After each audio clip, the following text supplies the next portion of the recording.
Okay, Martin Garage Door folks, what is going on with this DC3700e?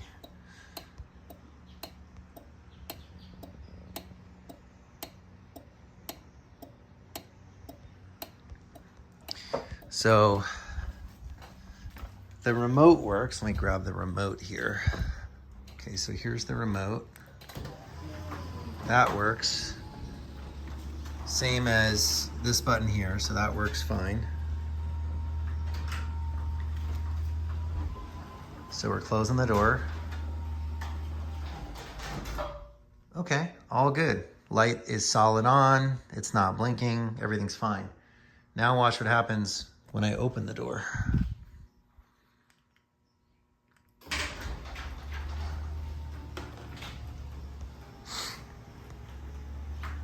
It's opening fine, looking good. And then, once it gets all the way open, bam.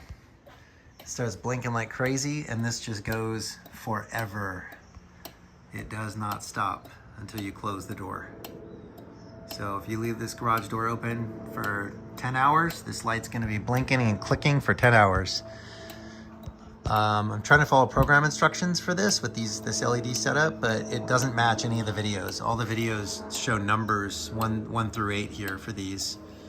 And I can't, no matter what I do with these buttons here, I can't get them to light up in the right sequence that you see in all the YouTube videos. So I don't know what's going on, and I definitely need some help troubleshooting this and trying to figure out what the heck is going on.